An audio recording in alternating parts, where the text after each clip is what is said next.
মধ্যপ্রদেশ সিরিজের আবারও একটি নতুন পর্ব নিয়ে হাজির হয়েছি। আজকের এই পর্বে আমি আপনাদের সামনে তুলে ধরব ভোপাল শহরকে। হ্যাঁ, মধ্যপ্রদেশের সেন্ট্রাল এবং রাজধানী ভোপালকে। মধ্যপ্রদেশের ইটিনারি প্ল্যান করতে হলে আপনারা খুব সহজেই আমার মধ্যপ্রদেশ সিরিজের প্রত্যেকটা এপিসোড স্টেপ বাই স্টেপ দেখে নিলে খুব সহজেই নিজেরাই ব্যাগ প্যাক করে বেরিয়ে পড়তে পারবেন ইটিনারি প্ল্যান করে। আমি এই ভিডিওর ডেসক্রিপশন বক্সে আগের পর্বের ভিডিওগুলির লিংক অবশ্যই দিয়ে রাখবো। আপনারা চাইলে সেখান থেকে আগের পর্বের ভিডিওগুলিও দেখে নিতে পারেন। তাহলে আজকে কথা না বাড়িয়ে চলুন আমার চোখ দিয়েই আপনারা ঘুরে আসুন ভোপাল শহরকে। আর খুব সহজেই যাতে আপনারাও ঘুরে আসতে পারেন এই ভোপাল থেকে, তারই বিভিন্ন বিবরণ ও তথ্য দিয়ে এই ভিডিও সম্পূর্ণ করব। তাহলে কথা না বাড়িয়ে শুরু করলাম আজকের এই ভোপাল পর্বের ভিডিও।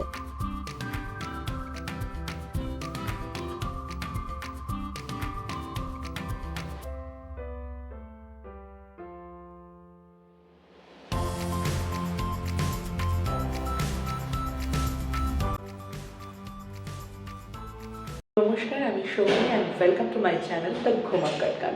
আজকে 18ই ফেব্রুয়ারি 2026 আর আমি এসে গেছি আজকে মধ্যপ্রদেশের সেন্ট্রালে, অর্থাৎ মধ্যপ্রদেশের রাজধানী ভোপালে। তো আমি ভোপালে আজকে বেরোচ্ছি সাইট সিনের জন্য, মানে অটোতে করে যেগুলো মোটামুটি ঘোরা যায় আশপাশটা ভোপাল সিটির, সেই দিকটায় যাবো আজকে।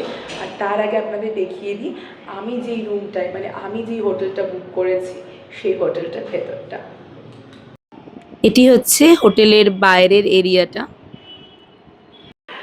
আমরা ভোপালের যে হোটেলটা নিয়েছি, হোটেল গোল্ডেন লিভ, যেটা আমি মেক মাই ট্রিপ থেকে বুক করেছিলাম, আমাদের 206 নম্বর রুম দিয়েছে। আমি এসি ডিল্যাক্স রুম বুক করেছিলাম। আমার পার নাইট ইনক্লুডিং জিএসটি 1200 টাকা পড়েছে।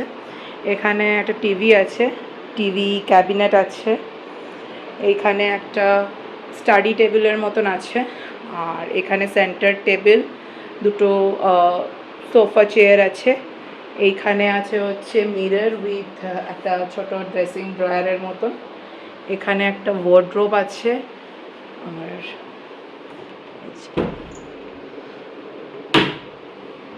বেডটাও একটা king size bed with side tables, bed side table আছে।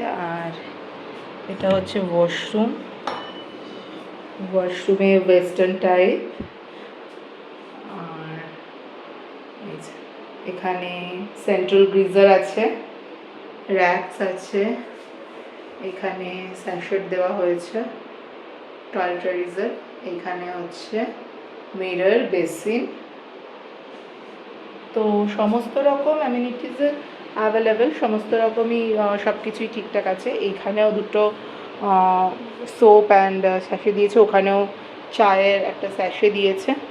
তো হোটেলটা বেশ ভালো, আপনারা চাইলে বুক করতেই পারেন। আমি makemytrip.com-এর যে লিঙ্কটা এবং হোটেলের পার্সোনাল যে ফোন নাম্বার সেটা ডেসক্রিপশন বক্সে দিয়ে দেবো। আমি তো হোটেলটার ভিতরটা দেখালাম, আপনারা যদি চান এই হোটেলটি বুক করতে পারেন। ভীষণ ভালোই লেগেছে আমার হোটেলটা, খারাপ না। মোটের উপরে যেই টাকা সেটার উপরে হোটেলটি যথেষ্ট ভালো।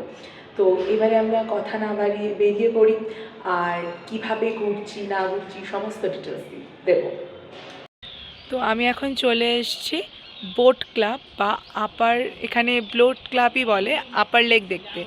এখানে বোটিংও হয়, তো এই জন্য এটাকে বোট ক্লাব বা তালাব বললেই সবাই বুঝবে। তো আমি এখন এখানে যাব। এখানে বোটিংয়ের বিভিন্ন চার্জেস আছে, সেগুলো দেখেও আপনাদের জানাবো এবং নিজেও দেখব। চারিদিকটা বেশ সুন্দর, আর এখানে কি সুন্দর একটা গিটার আছে, দেখুন মডেল তৈরি করা, বেশ ভালো। আর আজকের ওয়েদারটাও খুব সুন্দর, হালকা হালকা হাওয়া দিচ্ছে, খুবই ভালো লাগছে এখানে আজকে এসে।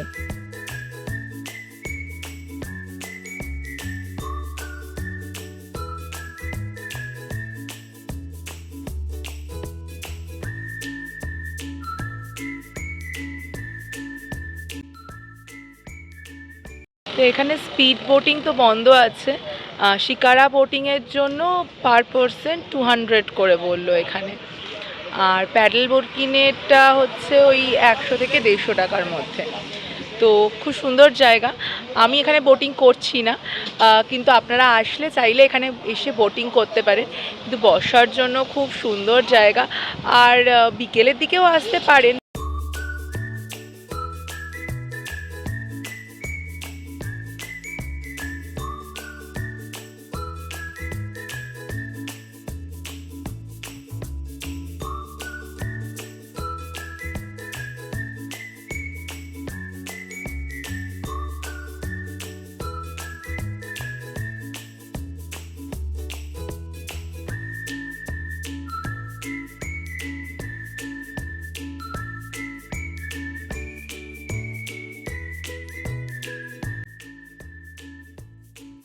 আপার লেক দেখে আমি এখন চলে এলাম ভোপাল স্টেট মিউজিয়ামে। তো আমরা এখন স্টেট মিউজিয়ামের ভেতরেই ঢুকবো। তো এইটা খোলা থাকে সকাল 10টা থেকে বিকেল 5:30 পর্যন্ত। তো চলুন আমরা স্টেট মিউজিয়ামের ভেতরে ঢুকি। এটা স্টেট মিউজিয়ামের বাইরেটা, এখান দিয়েই ভেতরে আমরা ঢুকবো এবার। এখানে 20 টাকা পার পারসন ইন্ডিয়ান সিটিজেনদের জন্য টিকিট, ফরেনারদের জন্য 40 রুপিস। আর যদি প্রফেশনাল ক্যামেরা উইদাউট স্ট্যান্ডে ছবি তোলেন তাহলে 250 টাকা পার ক্যামেরা, আর যদি স্ট্যান্ড দিয়ে তোলেন তাহলে 400 টাকা পার ক্যামেরায়। তো চলুন, আর মোবাইল ফটোগ্রাফির জন্য কোনো এক্সট্রা চার্জেস নেই। তো আমরা এখন ভেতরে ঢুকবো। আমরা টিকিট কেটে এখন স্টেট মিউজিয়ামের ভেতরে ঢুকছি। স্টেট মিউজিয়ামের ভেতরে কোনো ভিডিও তো করা যায় না, আমি কিছু ফটো ওখান থেকে তুলে আপনাদের দেখানোর চেষ্টা করব, যেটা আমি এই ভিডিওতে অ্যাড করে দেবো।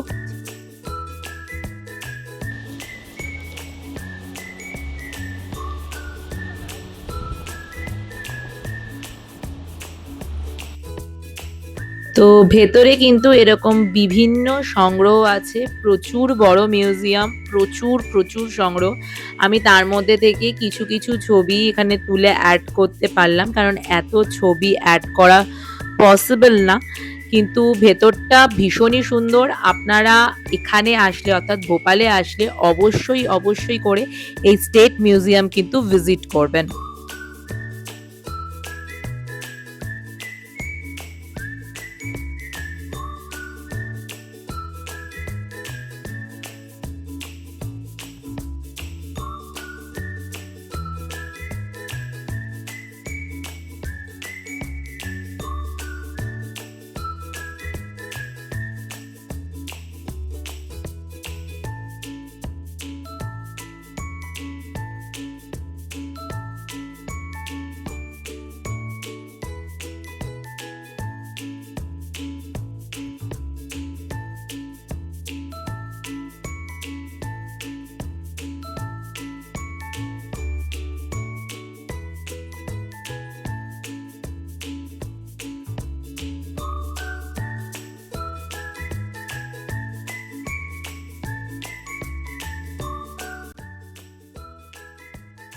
ভোপাল স্টেট মিউজিয়ামের অপোজিটেই আছে ট্রাইবাল মিউজিয়াম।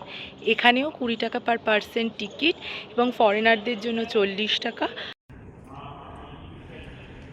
এখানে গিম্বল বা স্ট্যান্ড এগুলো অ্যালাউ নয়, বা ট্রাইপড এগুলো অ্যালাউড নয়।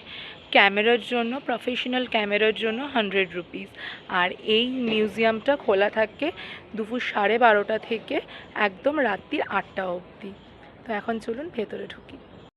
এটা হচ্ছে ভোপাল ট্রাইবাল মিউজিয়ামের বাইরেটা।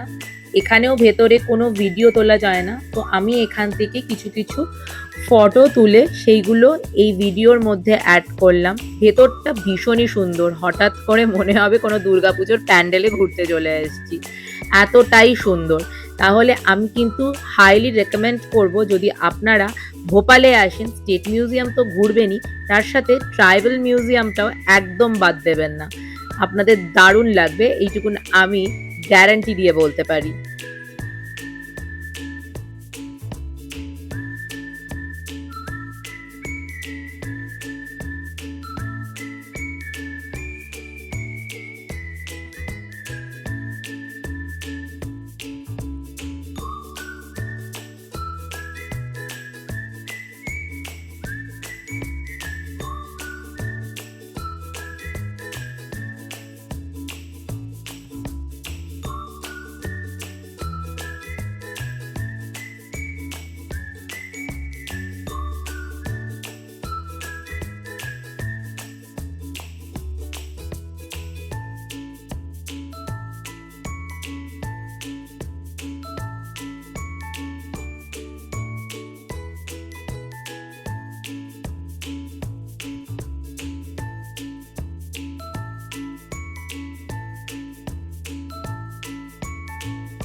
আমি বলেছিলাম যে ফটোগ্রাফির জন্য 100 টাকা, সেটা আপনি স্টিল ফটো তুলতে পারেন, যদি মোবাইলেও স্টিল ফটো তোলেন তাহলেও 100 টাকা করে লাগবে পার মোবাইলে।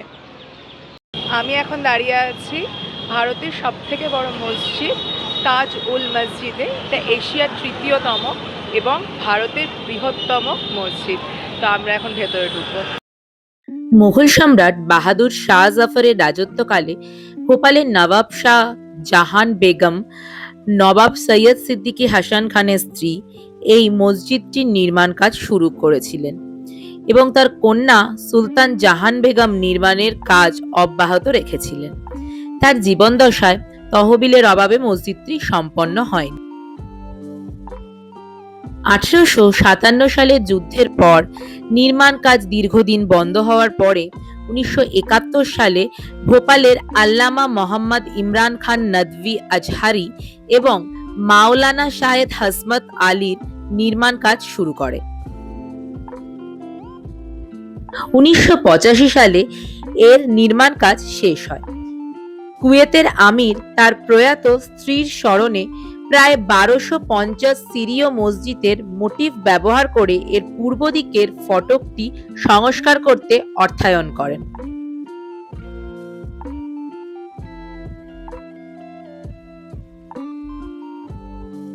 দিল্লির জামে মসজিদ এবং লাহোরের বাদশাহী মসজিদের মতো এই মসজিদে গোলাপি রঙের মার্বেল পাথরের 3টি গম্বুজ সহ 2টি 18 তলা উঁচু অষ্টভুজ মিনার রয়েছে। মূল হলওয়েতে মুঘল স্থাপত্যের মতন আকর্ষণীয় স্তম্ভ এবং মেঝেতে চিত্তাকর্ষক মার্বেল রয়েছে। মসজিদের প্রাঙ্গণে একটি বিশাল ট্যাঙ্ক রয়েছে। মসজিদটির একটি দ্বিতল ফটকও রয়েছে। মসজিদটি মুঘল ও ইন্দো ইসলামিক শৈলীর এক অনন্য মিশ্রণ। এই মসজিদে একসঙ্গে প্রায় 26,000 বা তার বেশি মানুষ একসঙ্গে নামাজ পড়তে পারেন।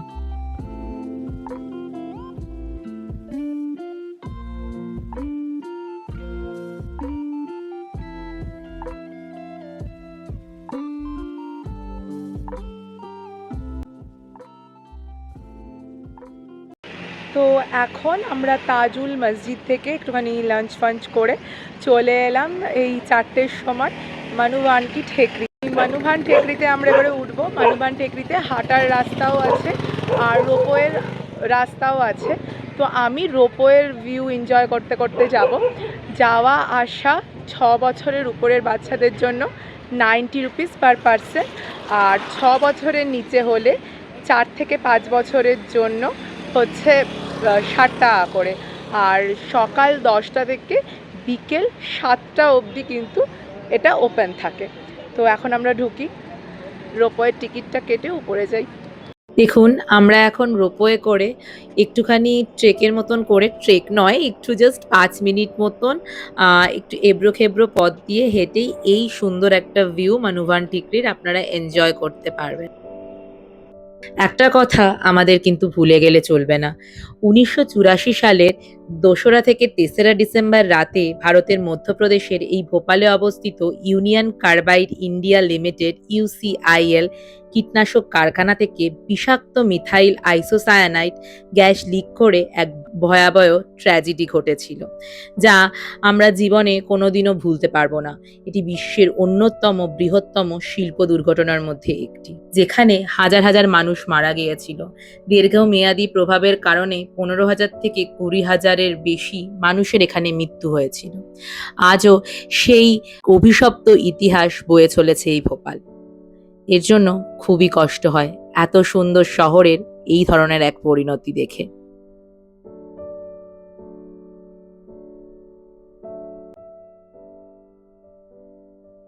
ভিউটা তো দেখালাম, দারুণ সুন্দর। ভোপালে এলে অবশ্যই এখানে আসার চেষ্টা করবেন। আমি এখন জৈন মন্দিরের দিকে যাচ্ছি। এই যে এখান থেকে জৈন মন্দিরটা দেখা যাচ্ছে। তো মানুভানকি ঠেকরিতে বিকেলবেলায় এসেছি, একটা দারুণ সুন্দর ওয়েদার, আর তার সাথে এখানে দহি পুরি নিলাম। 90 টাকা নিল, 10টা দিয়েছে, আর চা 20 টাকা। তো এটা এনজয় করতে করতে আর কি খাওয়া যাবে, বেশ ভালোই লাগছে। আমাদের দহি পুরি আর চা। আর তার সাথে এই ভিউ। আহা, এত সুন্দর ভিউ, তার মধ্যে এরকম মনোরম হাওয়া আর পেছন দিয়ে কি সুন্দর গান বাজছে, দারুণ লাগছে। এখানে কিন্তু বিকেলের দিকটা অবশ্যই আসবেন, ভোপালে এলে দারুণ লাগবে, দারুণ। একটা পার্কও আছে, পার্কটা বাচ্চারা এলেও খুব এনজয় করবে।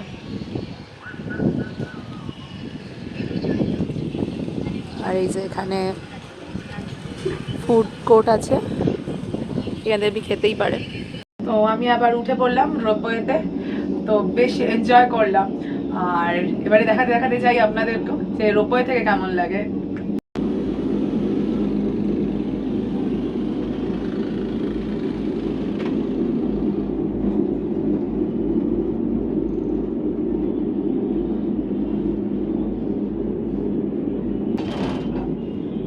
ওই যে ওখান দিয়ে একটা নিচ দিয়ে দেখতে পাচ্ছেন একটা রোপওয়ে আসছে। তো আমরা এখন মনুবান টেকরি থেকে ভিআইপি রোডের দিকে যাচ্ছি। কি সুন্দর দেখুন, দারুণ লাগছে এই রাস্তা দিয়ে যেতে, আশপাশটা খুবই সুন্দর।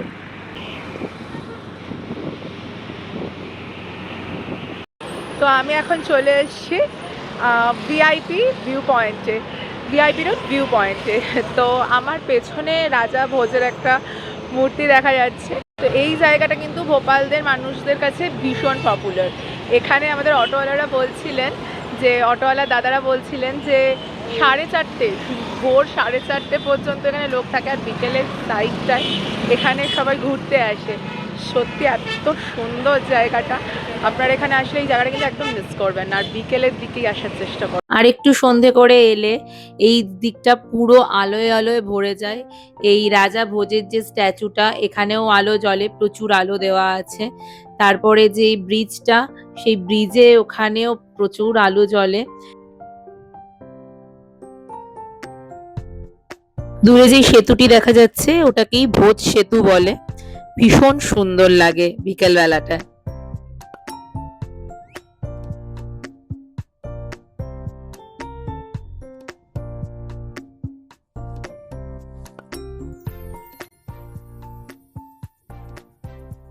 এই জায়গাটায় আসলে যে কখন সময় কেটে যাবে কিছু বুঝতে পারবেন না, ভীষণ সুন্দর, ভীষণ সুন্দর।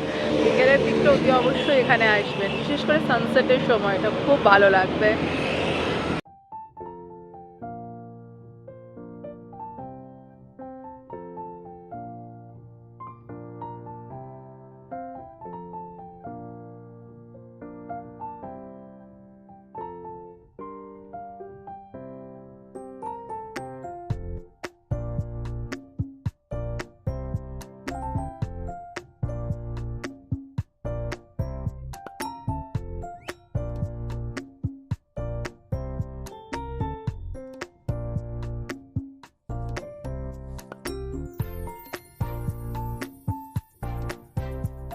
আমি বলছিলাম আর একটু সন্ধ্যের দিকে হলেই আলো জ্বলে উঠবে। তো এখানে এই সেতুতে আলো জ্বলে উঠেছে অলরেডি। আর দেখুন চারপাশটা কি মনোরম লাগছে, চারিদিকটায় আলো জ্বলে উঠেছে। এই যে স্ট্যাচুর এখানেও আলো জ্বলে উঠেছে।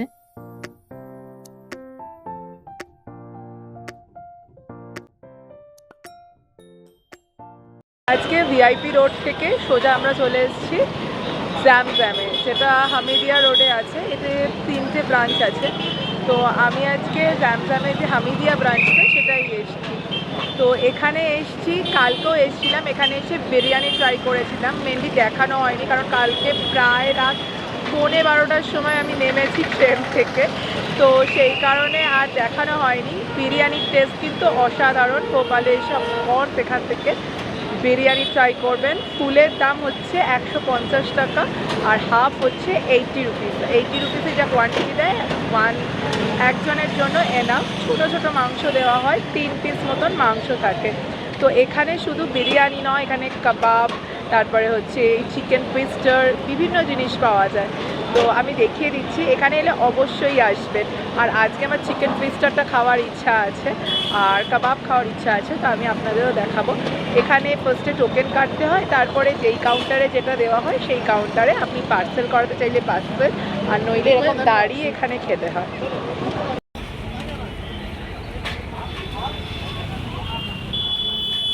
পার্সেল যদি না নেওয়া হয় এখান থেকে এরকম দাঁড়িয়ে দাঁড়িয়ে খেতে হয়, স্ট্যান্ড আছে সেখানে খাওয়ার রেখে। এখানে এসে আমি চিকেন টুইস্টারটা ট্রাই করলাম, খুব ভালো লাগলো।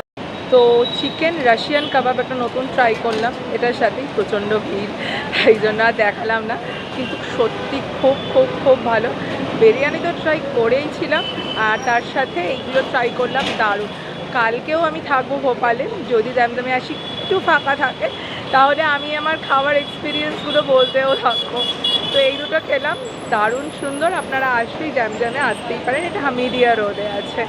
আরও দুটো ব্রাঞ্চ আছে, আমি গুগল লিঙ্ক ডেসক্রিপশন বক্সে দিয়ে দেবো। আর আমি যে আজকে এই সারাদিন ঘুরলাম, আমি কিন্তু কোনো ফিক্সড অটো বুক করে ঘুরিনি। এখানে ওলা সার্ভিস বা র্যাপিডো সার্ভিস খুব ভালো। আমি র্যাপিডোতে করে প্রত্যেকটা জায়গা যেগুলো আমি সিলেক্ট করেছিলাম সেগুলো আমি ঘুরলাম। তো আজকে আমি এই ভোপালের পর্বের ভিডিওটা এখানেই শেষ করছি। যদি ভিডিওটি ভালো লেগে থাকে তাহলে অতি অবশ্যই like, comment, share and subscribe করে প্রত্যেকবারের মতন আমার পাশে থাকবে। আর ভোপালের সেকেন্ড পর্বে থাকছে আরও কিছু, যেটা নিয়ে আমি কালকে ফিরছি। তাহলে আজকে এই পর্বের ভিডিওটা শেষ করছি এখানেই। আর সব থেকে ইম্পর্টেন্ট কি, ভালো থাকবেন, সুস্থ থাকবেন আর সময় পেলেই ঘুরতে থাকবেন। তাই আজকের মতন টাটা।